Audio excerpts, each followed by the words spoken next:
स्वागत है आप सबका आपके अपने चैनल रंजन स्टडी में। फ्रेंड्स, थर्ड तक जो जीके जीएस का टेस्ट सीरीज हम चला रहे थे वो थर्ड तक अपलोड कर दिया गया है। आज का ये जो टेस्ट सीरीज है वो चौथा होगा। तो चलिए आइए स्टार्ट करते हैं आज का टेस्ट सीरीज। पहला है, स्वतंत्र भारत की पहली औद्योगिक नीति जो ये थी वो 6 अप्रैल 1948 को घोषित की गई थी। तो ये कब घोषित की गई थी ये आपको याद रखना है, 1948 को घोषित की गई थी। चलिए अगला देख लेते हैं। सबसे अधिक विषैली मछली स्टोन फिश होती है। सबसे अधिक जो विषैली होती है मतलब पॉइजनस जो फिश होती है वो स्टोन फिश होती है। याद रखेंगे फ्रेंड्स इसको। भारत का पहला म्यूचुअल फंड यूएस 64 है। भारत का पहला म्यूचुअल फंड कौन सा है? तो यूएस 64 है। अगला है, नेपोलियन के पिता का नाम कार्लो बोनापार्ट था। नेपोलियन के फादर का नाम क्या था? कार्लो बोनापार्ट था। चलिए अगला देख लेते हैं। भारतीय आत्मा से सम्मानित साहित्यकार माखनलाल चतुर्वेदी थे। भारतीय आत्मा से पूछ लेगा आपसे, सम्मानित साहित्यकार कौन थे? तो माखनलाल चतुर्वेदी जी थे। याद रखेंगे फ्रेंड्स इसको, ये क्वेश्चन इंपॉर्टेंट है। चलिए अगला देख लेते हैं। लॉर्ड क्लाइव द्वारा प्रतिपादित द्वैत शासन प्रणाली को वॉरेन हेस्टिंग ने समाप्त किया था। तो इसको किसने समाप्त किया था? तो यहाँ हो जाएंगे आपके, वॉरेन हेस्टिंग ने समाप्त किया था। चलिए अगला देख लेते हैं। वॉरेन हेस्टिंग का वह पहला गवर्नर जनरल है जिसके विरुद्ध महाभियोग कार्यवाही की गई थी। तो किसके विरुद्ध की गई थी? तो वॉरेन हेस्टिंग हो जाएंगे इसके। अगला है, वर्तमान में आर्टिकल 51 क में वर्णित मूल कर्तव्यों की संख्या कितनी है? तो टोटल हो जाएगी 11 है। कितनी संख्या है? तो 11 है। याद रखेंगे इसको फ्रेंड्स। अगला है, इंडिया इज फॉर सेल के लेखक चित्रा सुब्रमण्यम है। इसके लेखक कौन है? तो चित्रा सुब्रमण्यम हो जाएंगे। चलिए अगला है, झूम की खेती के लिए प्रचलित राज्य नागालैंड है। झूम की खेती के लिए प्रचलित जो राज्य है वो कौन सा राज्य है? तो नागालैंड हो जाएगा यहाँ पे। अगला है, मानव मस्तिष्क का सिर का अध्ययन से संबंधित शाखा प्रोनोलॉजी कहलाती है। ह्यूमन का जो ब्रेन है उसकी स्टडी को हम क्या कहते हैं? फ्रोनोलॉजी कहते हैं। चलिए अगला देख लेते हैं। कनाडा का राष्ट्रीय खेल आइस हॉकी है। कनाडा का नेशनल गेम कौन सा है? तो आइस हॉकी हो जाएगा। अगला है, संयुक्त राष्ट्र संघ का मुख्यालय न्यूयॉर्क के मैनहट्टन द्वीप पर स्थित है।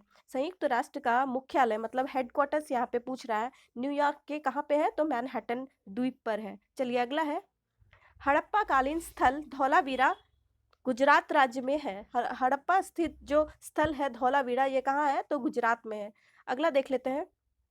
यूरोपीय संसद का मुख्यालय लग्जमबर्ग है। यूरोपीय संसद का मुख्यालय कहाँ है? तो लग्जमबर्ग हो जाएगा। अगला है, स्वतंत्र भारत में राज्यसभा के प्रथम सभापति डॉक्टर सर्वपल्ली राधाकृष्णन थे। कौन थे? तो डॉक्टर सर्वपल्ली राधाकृष्णन जी थे।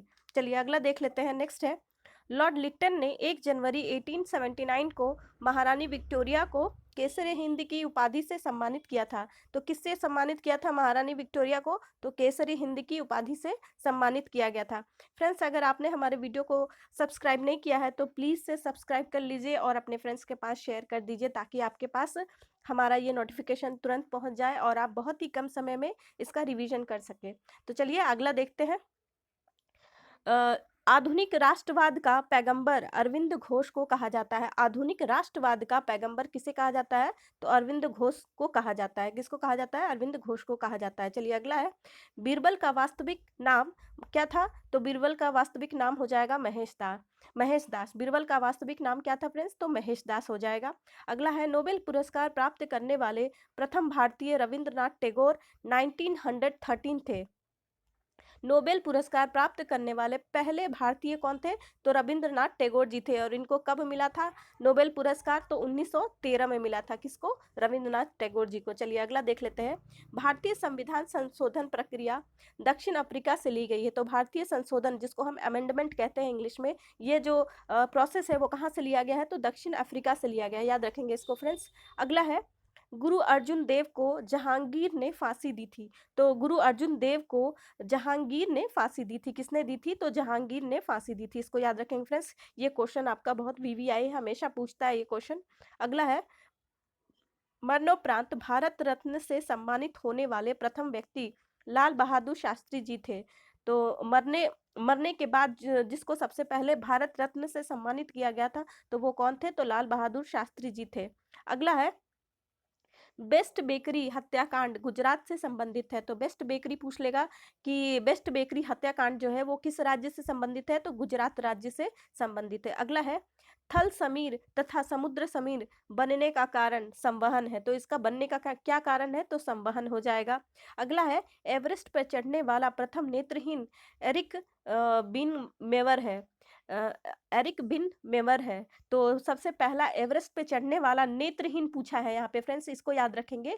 जो अंधा है, नेत्रहीन है, एरिक बेन मेवर हो जाएंगे। चलिए अगला है बिग बैंग सिद्धांत जॉर्ज लैमितेर ने दिया था। तो बिग बैंग की थ्योरी किसने दिया था? तो जॉर्ज लैमितेर ने दिया था। भारत में पहली बार जनगणना 1872 ईस्वी में हुई थी। भारत में सबसे पहली बार जनगणना कब हुई थी? तो 1872 में हुई थी। कब हुई थी? 1872 में हुई थी। प्रथम फैक्ट्री अधिनियम लॉर्ड रिपन के शासनकाल में पारित हुआ था। पहला फैक्ट्री अधिनियम पूछ लेगा। फ्रेंड्स, अगर आप लोग अगर ईपीएफओ की तैयारी कर रहे हैं, एपीएफसी की तैयारी कर रहे हैं, तो ये क्वेश्चन आपके लिए बहुत वीवीआई है। इसको याद रखेंगे कि पहला फैक्ट्री अधिनियम लॉर्ड रिपन के शासनकाल में पारित किया गया था। और बाकी आपको हिस्ट्री में भी ये क्वेश्चन आपको मिल जाएंगे, वहां पे भी आप इसको याद रख सकते हैं कि पहला फैक्ट्री के लिए जो अधिनियम लाया गया था वो किसके टाइम में लाया गया था? तो लॉर्ड रिपन के टाइम में लाया गया था। चलिए अगला देख लेते हैं। भारतीय मौसम विज्ञान विभाग की स्थापना 1875 में हुआ था। तो कब हुआ था मौसम विज्ञान विभाग की स्थापना? कब हुई थी फ्रेंड्स? तो ये हो जाएगा 1875 में हुआ था। अगला है मियादी ज्वर, जिसको हम इंग्लिश में टाइफाइड बोलते हैं। टाइफाइड के इलाज में प्रभावकारी दवा क्लोरोमाइसिटिन होता है। कौन सा प्रभावकारी दवा होता है? क्लोरोमाइसिटिन होता है।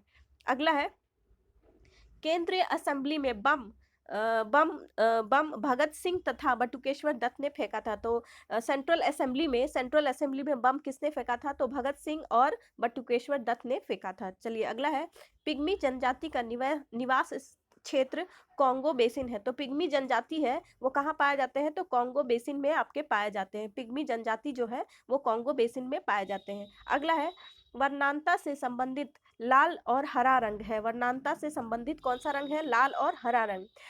याद रखेंगे इसको फ्रेंड्स। वर्णांता से संबंधित जो भी लोग होते हैं उनको लाल और हरे रंग का फर्क नजर नहीं आता है। चलिए अगला है एसएमएस का अर्थ है शॉर्ट मैसेजिंग सर्विस। एसएमएस का फुल फॉर्म होता है शॉर्ट मैसेजिंग सर्विस होता है। ये कंप्यूटर का क्वेश्चन है फ्रेंड्स, ये कंप्यूटर में खासकर पूछे जाते हैं, इसको याद रखेंगे आप लोग।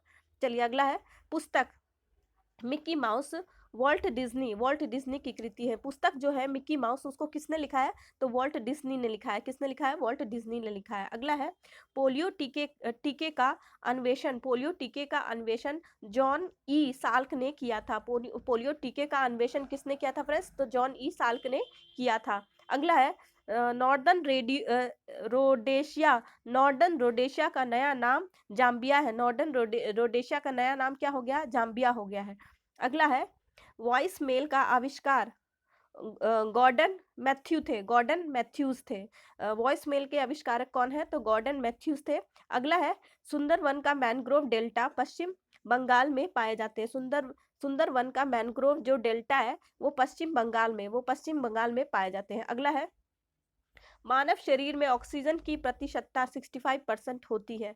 तो मानव शरीर में ऑक्सीजन की परसेंटेज कितनी होती है? तो लगभग 65% मानव शरीर में ऑक्सीजन पाई जाती है। अगला है विली विली ऑस्ट्रेलिया के ऊपर चलने वाली उष्णकटिबंधीय चक्रवात है। इसको याद रखेंगे फ्रेंड्स। विली विली नाम की जो भी ये तूफान है ये ऑस्ट्रेलिया मतलब कॉन्टिनेंट में चलने वाली उष्णकटिबंधीय चक्रवात है, साइक्लोन है।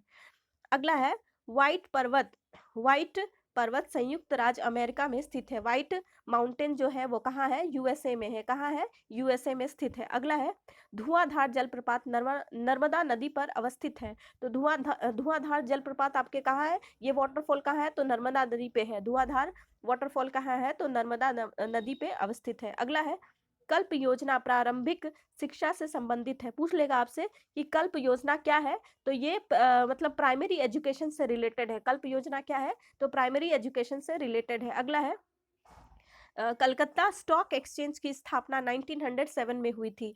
कलकत्ता स्टॉक एक्सचेंज की स्थापना कब हुई थी? 1907 में हुई थी। इसी से आप एक और क्वेश्चन याद रखेंगे फ्रेंड्स, टाटा जी जमशेदपुर जो टाटा स्टील प्लांट है उसकी स्थापना कब हुई थी? उसकी भी स्थापना 1907 में हुई थी। अगला है, भारत पर विदेशी आक्रमण 11वीं शताब्दी में हुआ था। पूछ लेगा आपसे कि भारत पर विदेशियों ने कब आक्रमण किया था? तो उस समय चल रहा था आपका चल रहा था 11th सेंचुरी चल रहा था, तब भारत पे पहला विदेशी आक्रमण हुआ था। आज का आखिरी क्वेश्चन देख लेते हैं फ्रेंड्स, ये आखिरी है। दिल्ली सल्तनत की स्थापना 1206 ईस्वी में कुतुबुद्दीन ऐबक ने की थी। दिल्ली सल्तनत की स्थापना किसने की थी? तो 1206 में कुतुबुद्दीन ऐबक ने की थी। कुतुबुद्दीन ऐबक ने की थी। चलिए फ्रेंड्स, तो आज का बस यहीं तक रहा, मिलते हैं नेक्स्ट वीडियो में। तब तक थैंक यू, अपना ख्याल रखिए।